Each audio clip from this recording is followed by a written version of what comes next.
یہ کوئی کہانی نہیں، یہ وہ رات ہے جس کے بعد میری نیند اور میرا یقین دونوں ختم ہو گئے۔ یہ سب سچ ہے۔ میں کبھی جنات یا بھوتوں پر یقین نہیں کرتا تھا۔ مجھے یہ سب کہانیاں بچوں کی باتیں لگتی تھیں۔ میں ہمیشہ کہتا تھا ہر چیز کی کوئی نہ کوئی سائنسی وجہ ہوتی ہے۔ یہ سب اس وقت بدلا جب میں نے وہ گھر کرائے پر لیا۔ وہ گھر شہر سے ذرا باہر واقع تھا، خاموش علاقہ، کم کرایہ اور تنہائی۔ مجھے یہی تو چاہیے تھا۔ مکان مالک نے چابیاں دیتے وقت ایک عجیب بات کہی۔ اس نے کہا، رات کو اگر آوازیں آئیں تو ڈرنا مت۔ میں مسکرایا اور کہنے لگا، پرانے گھروں میں تو آوازیں آتی ہی ہیں۔ پہلے 6 دن اس گھر میں بالکل نارمل گزرے۔ نہ کوئی آواز آئی، نہ کوئی عجیب سا احساس۔ پر 7ویں رات میں جلدی سو گیا۔ اچانک میری آنکھ کھلی۔ میں نے موبائل دیکھا۔ وقت تھا 2:17۔ کمرے میں عجیب سی خاموشی تھی۔ کچھ بھاری احساس محسوس ہو رہا تھا۔ پھر مجھے آواز سنائی دی، کسی کے چلنے کی آواز، جیسے کوئی ننگے پاؤں چل رہا ہو، آہستہ آہستہ، جیسے کوئی جان بوجھ کر آواز نہ کرے۔ میرا دل تیزی سے دھڑکنے لگا۔ میں بہت ہی ڈر گیا تھا۔ میں نے کمبل میں خود کو چھپا لیا۔ آواز میرے کمرے کے دروازے پر آ کر رک گئی۔ پھر دروازے کا ہینڈل ہلا، بس ہلکا سا ہلا، مگر اتنا کہ میری سانس رک گئی تھی۔ میں پوری رات سو نہ سکا۔ اگلے دن میں نے پورا گھر چیک کیا۔ دروازے بند تھے، کھڑکیاں بھی بند تھیں، کوئی نشان نہیں تھا۔ میں نے خود کو سمجھایا، یہ وہم ہے میرا۔ خود کو تسلی دینے کے لیے میں نے اس رات موبائل ریکارڈنگ پر لگا دیا تھا۔ پھر وہی وقت آیا، رات کے 2:16۔ میری آنکھ خود بخود کھل گئی۔ اس بار میں نے سنا، کوئی سرگوشی کر رہا تھا۔ وہ میرا نام لے رہا تھا۔ آواز غصے میں نہیں تھی، بلکہ قریب آنے والی اور نرم دلی والی، جیسے کوئی میرے پاس کھڑا ہو۔ میں نے فوراً لائٹس آن کی، مگر کمرہ خالی تھا۔ اگلی صبح میں نے ریکارڈنگ سنی۔ شروع میں صرف خاموشی تھی، پھر ایک آواز آئی، یہ میرا گھر ہے۔ یہ ریکارڈنگ سن کر میں بہت ہی ڈر گیا۔ میرے ہاتھ کانپنے لگے اور موبائل ہاتھوں سے چھوٹ گیا۔ اس وقت میں نے یہ فیصلہ کیا کہ آج کی رات اس گھر میں میری آخری رات ہوگی۔ رات کو میں نے قرآن کھولا، آیت الکرسی پڑھی اور لائٹس جلتی چھوڑ دی، مگر رات بالکل پورے 2:17 پر لائٹس خود بخود بند ہو گئی۔ کمرے کا درجہ حرارت اچانک ٹھنڈا ہو گیا۔ سانس سے دھوئیں نکلنے لگے۔ پھر میں نے دیکھا، کمرے کے کونے میں ایک سایہ، انسانی شکل، مگر چہرہ نہیں تھا۔ وہ آہستہ آہستہ میری طرف بڑھا۔ میں چیخنا چاہتا تھا، مگر میں چیخ بھی نہ سکا۔ جسم جیسے سن ہو گیا تھا۔ اس نے کہا، تم نے مجھے جگا دیا ہے۔ وہ بھاری وحشت والی آواز سن کر میں اور بھی ڈر گیا۔ میرا پورا جسم اب کانپنے لگا تھا۔ میری زبان بالکل بند ہو گئی اور میری آنکھوں سے آنسو نکل رہے تھے۔ میں نے دل میں کلمہ پڑھا۔ اچانک وہ سایہ پیچھے ہٹا اور دیوار میں غائب ہو گیا۔ اگلی صبح میں گھر چھوڑ چکا تھا۔ مکان مالک نے مجھے دیکھا اور بس اتنا ہی کہا، تم بھی سن لیا کرتے تھے نا آوازیں؟ پر میں نے کوئی جواب نہیں دیا۔ آج بھی میں رات کو 2:17 پر جاگ جاتا ہوں، چاہے میں کہیں بھی ہوں، اور کبھی کبھی مجھے سرگوشی سنائی دیتی ہے، یہ میرا گھر ہے۔ میں اب یقین کرتا ہوں کچھ چیزیں واقعی ہمارے ساتھ رہتی ہیں، ہم دیکھیں یا نہ دیکھیں، اور کچھ دروازے ایک بار کھل جائیں تو دوبارہ بند نہیں ہوتے۔ میں نے نیا گھر لے لیا تھا، روشن علاقہ، لوگ آس پاس رہتے تھے۔ مجھے لگا اب سب ٹھیک ہو جائے گا۔ پہلے چند دن سکون میں گزرے، نیند بھی بہتر آنے لگی۔ میں نے خود کو یقین دلایا کہ سب ختم ہو چکا ہے، مگر پھر ایک رات میں گہری نیند میں تھا، اچانک موبائل کی اسکرین روشن ہو گئی، حالانکہ کوئی نوٹیفیکیشن نہیں تھا۔ وقت دیکھا تو رات کے 2:17 بج رہے تھے۔ میرا دل بیٹھ گیا۔ اسی لمحے کمرے میں ہلکی سی خوشبو پھیل گئی، پرانی مٹی کی خوشبو، وہی خوشبو جو اس پرانے گھر میں آتی تھی۔ میں سیدھا اٹھ کر بیٹھ گیا۔ کمرہ بالکل خالی تھا، مگر پردہ ہل رہا تھا، جبکہ کھڑکی بھی بند تھی۔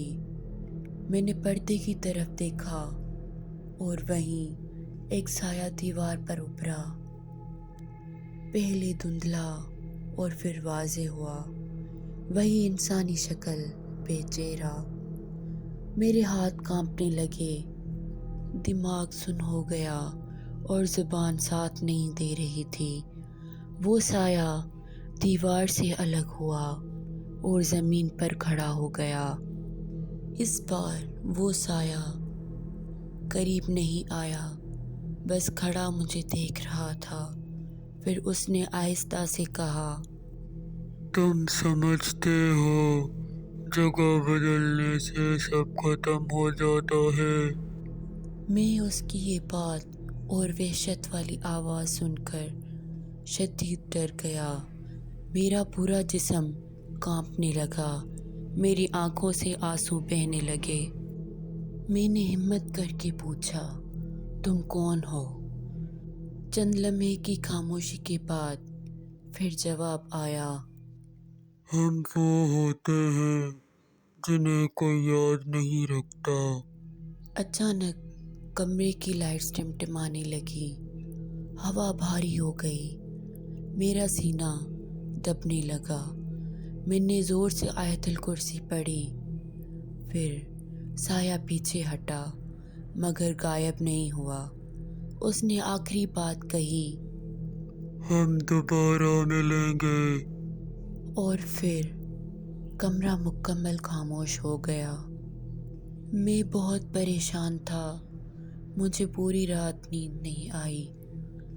صبح ہوئی، میں عالم دین سے رابطہ کرنے کے لیے گیا، سارا واقعہ بتایا۔ انہوں نے ایک بات کہی، کچھ چیزیں جگہ سے نہیں انسان سے جڑتی ہیں۔ اس دن کے بعد میں نے اپنی زندگی بدل دی، نماز کی پابندی کی، قرآن کی تلاوت کی۔ کئی مہینے گزر گئے، کوئی واقعہ نہیں ہوا۔ میں نے سکھ کا سانس لیا، مگر آج میں یہ سب کچھ لکھ رہا ہوں کیونکہ ابھی چند منٹ پہلے میرے فون پر ایک وائس نوٹ آیا کسی انجان نمبر سے۔ میں نے وہ وائس نوٹ سنا، میرے رونگٹے کھڑے ہو گئے۔ کیا سنتا ہوں؟ وہی سرگوشی، وہی آواز، ہم دوبارہ مل گئے ہیں۔ وقت دیکھا تو رات کے 2:17 بج رہے تھے، اور اس بار میں اکیلا نہیں ہوں، کیونکہ یہ کہانی اب صرف میری نہیں رہی۔ اگر تم یہ سن رہے ہو تو شاید تم بھی اس کا حصہ بن چکے ہو، کیونکہ کچھ کہانیاں پڑھی نہیں جاتی، وہ زندہ رہتی ہیں اور انتظار کرتی ہیں اگلے شخص کا۔ میں نے فون بند کر دیا، میری کیفیت بالکل بدل گئی۔ میں بہت ہی زیادہ ڈر گیا تھا، میرا پورا جسم کانپ رہا تھا، دماغ جیسے سن ہو گیا ہو اور زبان بند ہو گئی ہو۔ میرا دل یہ ماننے کو تیار ہی نہیں تھا کہ یہ سب دوبارہ شروع ہو گیا ہے۔ میں نے کمرے کا جائزہ لیا، دروازہ بھی بند تھا اور کھڑکیاں بھی بند۔ سب کچھ نارمل لگ رہا تھا، مگر خاموشی حد سے زیادہ گہری تھی، جو کہ کمرے میں اور میرے دل میں شدید خوف پیدا کر رہی تھی۔ حد سے زیادہ گہری تھی۔ میں نے کمرے کی دیوار پر گھڑی پر کیا دیکھا، رات کے 2:19 ہو رہے تھے کہ اچانک الماری سے ہلکی سی آواز آئی، کھریدنے کی آواز، جیسے کوئی ناخن لکڑی پر گھسیٹ رہا ہو۔ میں وہیں جم گیا، قدم اٹھانے کی بھی ہمت نہیں ہو رہی تھی۔ اور پھر آواز دوبارہ آئی، اس بار تیز، پہلے سے بھی تیز۔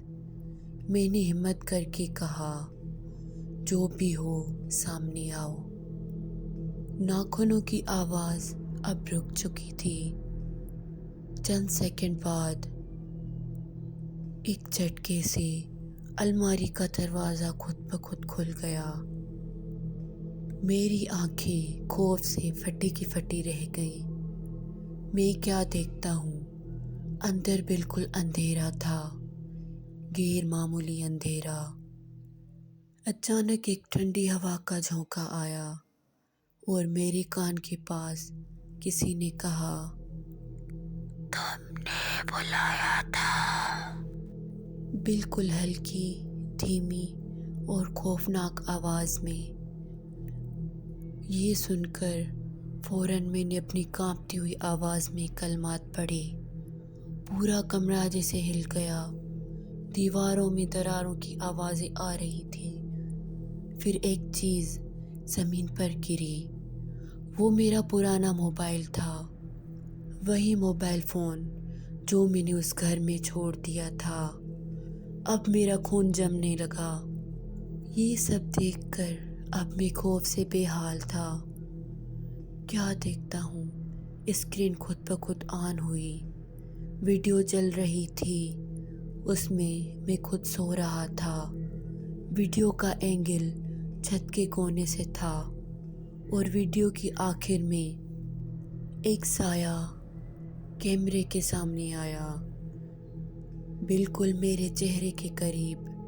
میں چیخ اٹھا۔ اسی لمحے اذان فجر کی آواز آئی، کمرے کا بوجھ ہلکا ہو گیا، سایہ غائب ہو گیا اور وہ الماری خود بخود بند ہو گئی۔ میں زمین پر بیٹھ گیا۔ میرا دل، دماغ، جسم اور زبان بالکل سن ہو گئے، آنکھوں سے آنسو بہہ رہے تھے۔ پوری رات میں نے ایسے ہی گزاری۔ صبح ہوئی، میں نے وہ موبائل توڑ دیا۔ اس کے فوراً بعد میں ایک عامل کے پاس گیا۔ اس نے سب کچھ سن کر کہا، یہ تمہارا پیچھا کر رہا ہے۔ میں نے پوچھا، کون؟ عامل نے کہا، وہی سایہ جو تم نے پچھلے ویران اور پرانے گھر میں دیکھا تھا، کیونکہ تم نے اسے دیکھ لیا تھا، اس عامل نے مجھے کچھ آیتیں لکھ کر دیں اور سختی سے کہا 2:17 پر جاگنا نہیں۔ اس دن کے بعد میں نے گھڑی بدل دی، موبائل میں الارم بند کر دیے، کچھ دن سکون رہا۔ پھر ایک رات میں دیر سے سویا، آنکھ کھلی تو موبائل کی اسکرین پر وقت لکھا تھا 2:17 اور اس بار موبائل میرے ہاتھ میں نہیں تھا، وہ چھت پر لٹک رہا تھا۔ میں نے آہستہ سے اوپر چھت کی طرف دیکھا، الٹی سمت میں کسی کے قدموں کے نشان تھے، جیسے کوئی چھت پر چل رہا ہو، اور نشان آہستہ آہستہ میرے سر کے اوپر رک گئے۔ پھر ایک بوند گری، وہ بوند گرم تھی، میں نے ہاتھ لگایا تو وہ خون تھا، اور اسی لمحے کسی نے میرے قریب آ کر سرگوشی کی، تم جاگ ہی گئے ہو۔ یہ سن کر میں بہت ڈر گیا اور مجھے اس عامل کی بات یاد آئی تو میں نے فوراً سے آنکھیں بند کر لی اور پوری طاقت سے دعا پڑھنے لگا۔ مجھے نہیں معلوم میں کب بے ہوش ہوا۔ جب آنکھ کھلی تو سورج نکل چکا تھا، مگر چھت پر وہ نشان اب بھی موجود تھے اور دیوار پر ایک جملہ لکھا تھا۔ وہ جملہ پڑھ کر میرے ہوش اڑ گئے، میں بالکل سن ہو چکا تھا۔ وہ جملہ تھا، یہ اب بھی ختم نہیں ہوا۔ اگر تم جاننا چاہتے ہو کہ میں اس رات زندہ کیسے بچا تو ایپیسوڈ نمبر 2 مت چھوڑنا، کیونکہ وہاں وہ واپس آتا ہے۔ اگر آپ کو یہ ہارر ریئل اسٹوری پسند آئی تو چینل کو لائک، سبسکرائب اور فالو کریں، and wait for second episode.